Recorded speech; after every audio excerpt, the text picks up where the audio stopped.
Entre les rides de l'histoire et les silences pleins de mémoire, sa parole valait son puissant or.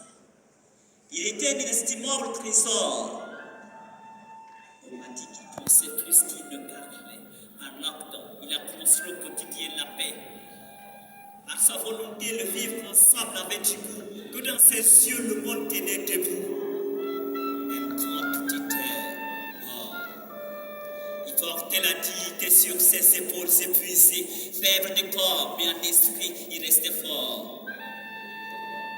Avec son regard tranquille du sable pesé, il portait le respect comme une écharpe. Jamais un mot plus beau que l'autre ne lui échappe. Si j'avais connu mon grand-père, il allait m'apprendre les sources de la culture, cet ensemble de valeurs qui définit ma nature. Il allait m'apprendre qu'elle n'est pas seulement dans les écrits, que dans les journaux, elle n'est pas non plus à la une. Elle se trouve aussi dans les vivants aussi. Elle est dans les contes des vieillards clairs de lune.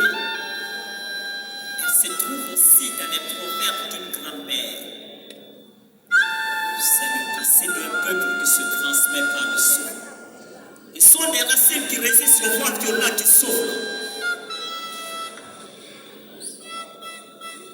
Si j'avais connu mon grand-père, il allait me dire que la jeunesse c'est le bon caractère et non pas uniquement la foulure du bel âge, encore moins de la nonchalance. La jeunesse c'est la puissance, mais une puissance sans repère ne peut que de faire. Il allait me parler du passé pour que je tienne dans le futur. Mais connaître moi-même pour ne pas avoir l'envers. Je saurais agir dans le présent, non mieux, messieurs.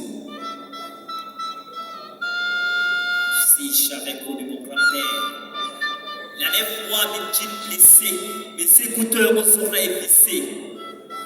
Il n'allait pas me juger, il allait susurrer.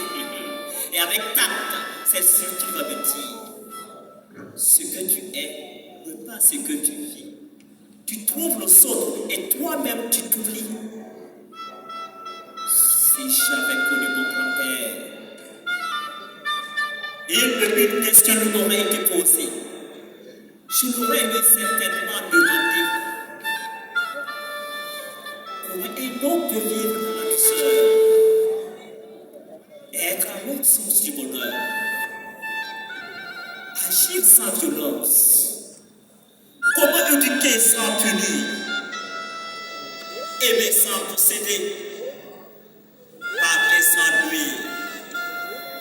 Il allait me transmettre les valeurs qu'on ne peut jamais acheter, celles qu'on sème dans les regards, qu'on récolte dans les choix. Il allait me dire de marcher droit, même quand la rue s'assage. Que je ne dois point me faire détourner de la bonne voie, m'accrocher à ses valeurs, même si la barre me tremble. Et si je tombe, de savoir aussitôt me relever. Si j'avais connu mon grand-père, je n'allais pas chercher mon identité dans un miroir. C'est dans mon monde de vie qu'elle se laisserait voir. Apprendre des anciens me faisant un devoir. Passer le témoin au cadet est notre mission. Soyons donc de bons croix de transmission pour éviter à notre société à des regrets d'un soir. Si j'avais connu mon grand-père, si j'avais connu